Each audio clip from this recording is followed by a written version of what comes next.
রাতে white rabbit guest হাউসে এসে নাইট আমরা এখন রয়েছি এলিফ্যান্ট ফলস।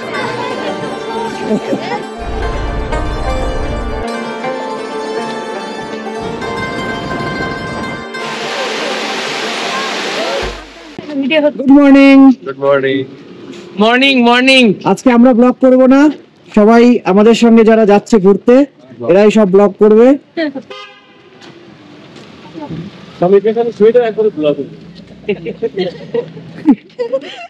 আমাদের দিয়েই ব্লগ বানাবে, আমাবে 50%। আমরা কাল রাতে হোয়াইট র্যাবিট গেস্ট হাউসে এসে নাইট স্টে করেছি। আজকে আমরা সকালে সাইট সিনে বেরোচ্ছি। সবাইকে দেখিয়ে দাও। হ্যালো, তারা দেখা হচ্ছে পরে আবার।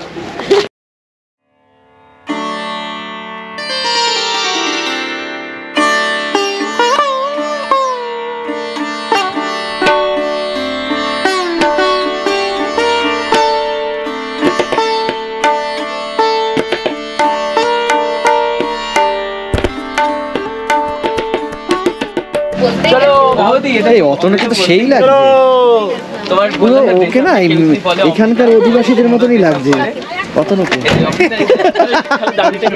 আরো একটা সুন্দর রোদ ঝলমলে সকালে আপনাদের স্বাগত। দ্বিতীয় দিনে আমরা শিলং শহরটা পুরো ঘুরে দেখব। সকাল সকাল সবাই ফ্রেশ হয়ে ব্রেকফাস্ট করে বেরিয়ে পড়লাম এলিফ্যান্ট ফলস দেখার জন্য। আমাদের এবারের ভ্রমণ কতটা আনন্দময় হয়ে উঠেছে তা ভাষায় প্রকাশ করা যাবে না।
আমরা এখন এসে পৌঁছেছি এলিফ্যান্ট ফলস। এখানে সবাইকে নামিয়ে আমরা এখন ব্রেকফাস্ট করিয়ে নেব। এখানে যে একটা রেস্টুরেন্ট রয়েছে, এই রেস্টুরেন্টে আমরা এখন ব্রেকফাস্ট করব। ব্রেকফাস্ট করার পর আমরা এখান থেকে যাব এই দিক দিয়ে, এই যে রাস্তাটা দেখছেন এখান দিয়ে নেমে আমরা এলিফ্যান্ট ফলসের কাছে যাব।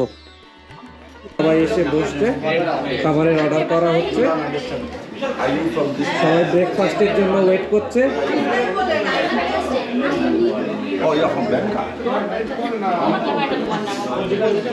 সবাই ব্রেকফাস্টের জন্য ওয়েট করছে।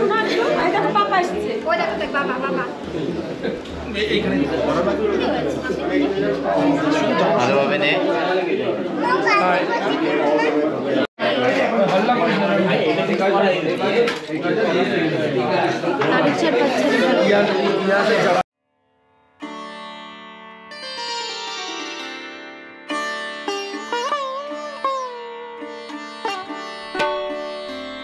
এলিফ্যান্ট ফলসে যেতে যেতে হঠাৎ করেই আমাদের চোখে পড়ল কিছু দক্ষিণ ভারতীয় দাদা, বন্ধু, ভাই যাই বলুন না কেন, এখানকার স্থানীয় পোশাক পরে নিজেদের মতন করে আনন্দ করছে।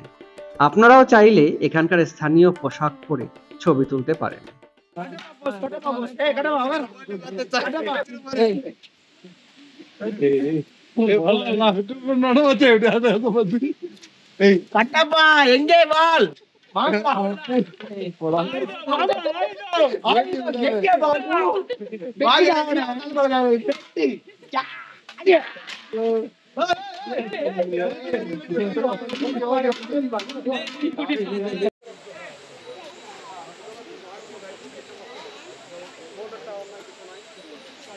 আমরা এখন রয়েছি এলিফ্যান্ট ফলসে।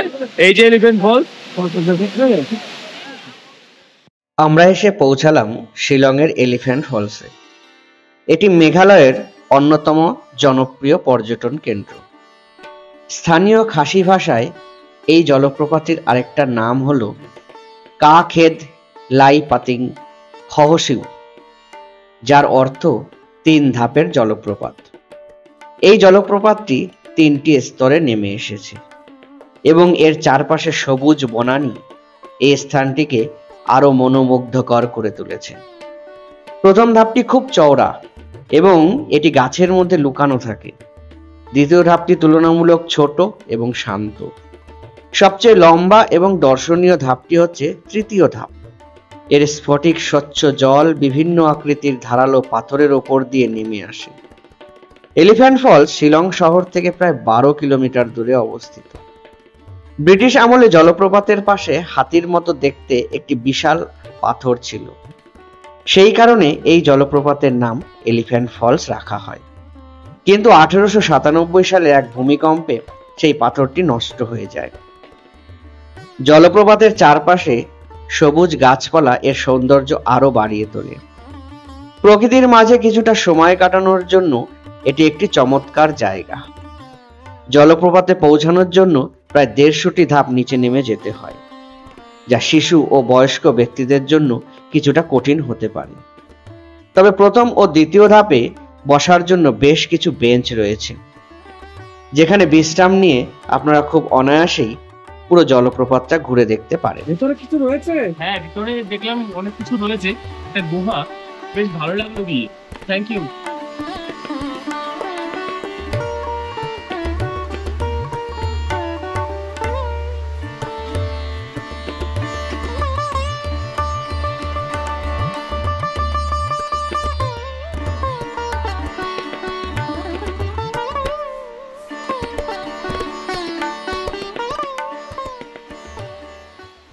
এলিফ্যান্ট ফলস থেকে এখন আমরা যাচ্ছি শিলং পিক। দূরত্ব মোটামুটি 8.5 কিলোমিটার। শিলং পিকের 2 কিলোমিটার আগেই আমাদের গাড়ি দাঁড় করিয়ে দিল। সেখান থেকে লোকাল সিন্ডিকেটের গাড়ি ধরেই যেতে হবে। পার হেড 50 টাকা আপ ডাউন, এবং শিলং পিকে যেতে গেলে এন্ট্রি ফি পার পার্সন 50 টাকা। সময় লাগে মোটামুটি 5 থেকে 7 মিনিট।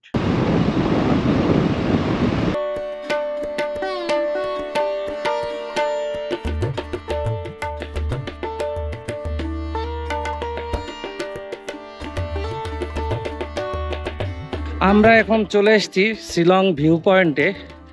এটা একটা আর্মি বেস ক্যাম্পের ভেতরে একটা উঁচু জায়গা। এটা শিলং ভিউ পয়েন্ট নামে খ্যাত, বা শিলং পিকও বলা চলে। এখান থেকে শিলং শহরটাকে দারুণভাবে দেখা যায়। দেখুন, স্থানীয় খাসি সম্প্রদায়ের মানুষেরা বিশ্বাস করেন যে এই পাহাড়ে লেই শিলং নামে এক দেবী বাস করেন, যিনি শিলং শহরকে রক্ষা করেন। এই পাহাড়ের ওপরে একটা পবিত্র স্থান রয়েছে, যেখানে স্থানীয়রা দেবীর উদ্দেশ্যে পূজা ও আরাধনা করেন। প্রতি বছর এখানে বিশেষ ধর্মীয় অনুষ্ঠানও পালিত হয়। মনে করা হয় এই পাহাড়ের নাম থেকেই শিলং শহরের নামকরণ হয়েছে। শিলং পিক থেকে শিলং শহর এবং তার চারপাশের পাহাড় ও উপত্যকার মনোরম দৃশ্য দেখা যায়। এটি শিলং অঞ্চলের সর্বোচ্চ বিন্দু হওয়ায় পর্যটকদের কাছে বিশেষ আকর্ষণীয়। এখানকার শান্ত ও স্নিগ্ধ পরিবেশ মনকে শান্তি এনে দেয়। প্রাকৃতিক সৌন্দর্যের জন্য এটি ফটোগ্রাফারদের কাছে অত্যন্ত পছন্দের একটি জায়গা। সূর্যোদয় ও সূর্যাস্তের সময় এখানকার দৃশ্য আরো মনোরম হয়ে ওঠে। এলিফ্যান্ট ফলসের মতো এখানেও আপনারা স্থানীয় পোশাক পাবেন, যেগুলো পরে ছবি তুলতে পারেন। এখানে দু একটা খাবারের দোকানও রয়েছে, আপনারা চাইলে কিছু খেয়ে নিতে পারেন। আমরা যখন লোকাল ট্যাক্সিতে করে এখানে এলাম, তখন একটা আর্মি বেস ক্যাম্পের মধ্যে দিয়ে এলাম, যেখানে ভারতীয় বিমান বাহিনীর একটি রাডার স্টেশন রয়েছে। হ্যালো, আমরা এখন যাচ্ছি লেট্টুম ভ্যালিতে, খুব এনজয় করব, পরে তোমাদের সাথে সব শেয়ার হবে। বাই।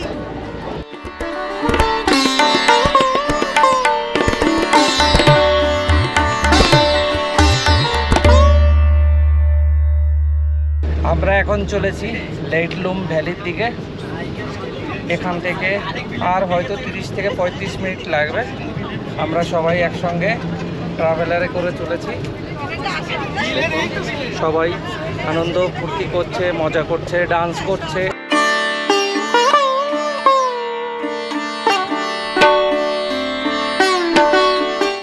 আমরা এখন এসে পৌঁছেছি লেটলুম ভিলেজে, আর আমাদের পেছনে রয়েছে লেটলুম ক্যানিয়ন। দেখুন ক্যানিয়নটা, দেখুন কি দারুণ লাগছে, উপরে মেঘগুলো ভাসছে। লেটলুম ক্যানিয়ন তার শ্বাসরুদ্ধকর প্রাকৃতিক দৃশ্যের জন্য বিখ্যাত। এই অঞ্চলকে মেঘালয়ের গ্র্যান্ড ক্যানিয়ন বা এন্ড অব দ্য হিলসও বলা হয়। ফটোগ্রাফি এবং প্রকৃতি প্রেমীদের জন্য এটি একটি অসাধারণ গন্তব্য। এখানকার প্রতিটি দৃশ্য ক্যামেরাবন্দি করার মতো, যার জন্য বহু দেশি ও বিদেশি পর্যটক এখানকার সৌন্দর্য উপভোগ করতে আসেন। তবে যারা ট্রেকিং করতে ভালোবাসেন তাদেরকে অবশ্যই বলবো এখানে একবার আসুন।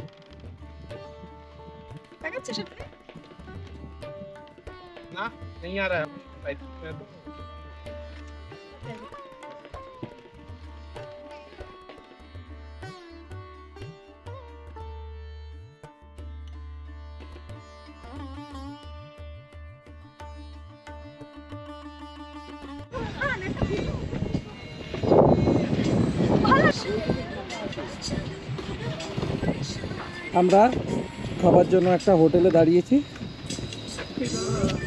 হোটেলটা দেখুন, হোটেলটার ভিউটা দেখুন, কি দারুণ একটা জায়গায়।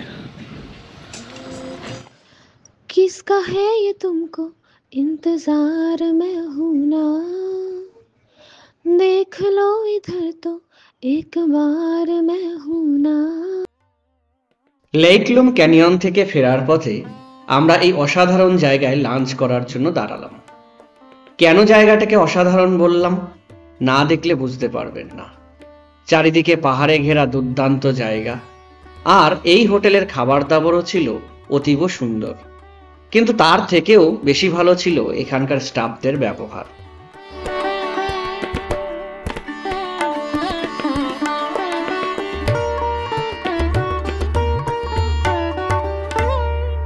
আমাদের লাঞ্চে ছিল ভাত, ডাল, পাঁপড়, পকোড়া, সবজি, এবং যে যতটা পরিমাণ খেতে পেরেছে ততটাই সে খেয়েছে, এবং এখানকার স্টাফরা হাসি মুখে সেগুলো আমাদেরকে পরিবেশন করেছে।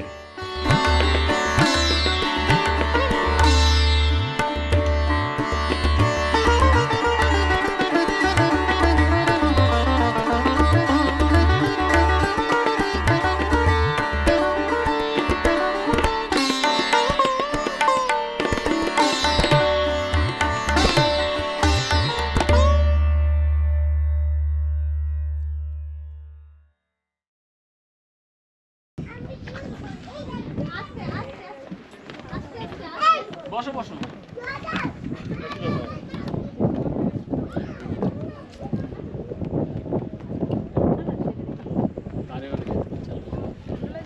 হ্যাঁ, এই হাওয়ার জন্য ঠান্ডা লাগছে।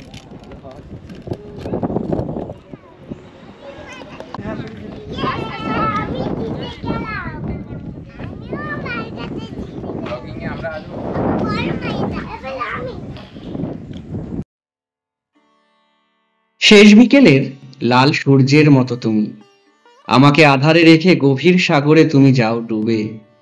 দূর দিগন্ত হারাও আবার সবুজের মাঝে, আবার কখনো লুকিয়ে থাকো মেঘের ভাঁজে ভাঁজে।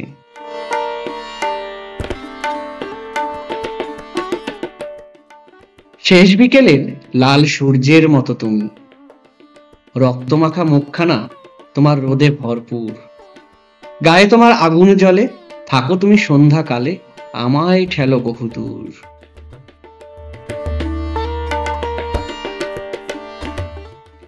শেষ বিকেলের লাল সূর্যের মতো তুমি, এই তো তোমার জীবন। হয়তো কারো মনে মায়া লাগাও অল্পক্ষণে, কেউ হয় তোমার অনেক আপন, শেষ বিকেলের লাল সূর্যের মতো তুমি।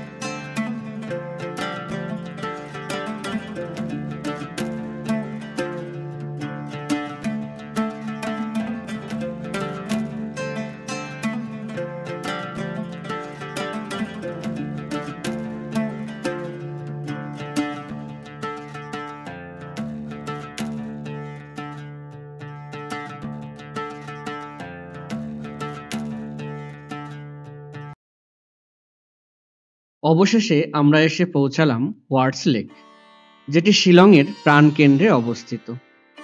সন্ধ্যার হালকা আভায় মোহময়ী হয়ে উঠেছে এই লেকটি। কিন্তু সবথেকে একটা খারাপ লাগার বিষয়, আগামীকাল অর্থাৎ 18ই নভেম্বর থেকে শুরু হচ্ছে শিলং লিটারেচি ফেস্টিভ্যাল 2024। কিন্তু আমরা কাল শিলং থেকে বেরিয়ে যাচ্ছি ডাউকি হয়ে চেরাপুঞ্জির উদ্দেশ্যে। আপনারা যদি নভেম্বর ডিসেম্বর মাসে শিলং আসেন তবে অবশ্যই এই ওয়ার্ডস লেকটা ভিজিট করবেন। এই সময় এখানে অসম্ভব সুন্দর সুন্দর ফুলের সমারোহ দেখা যায়।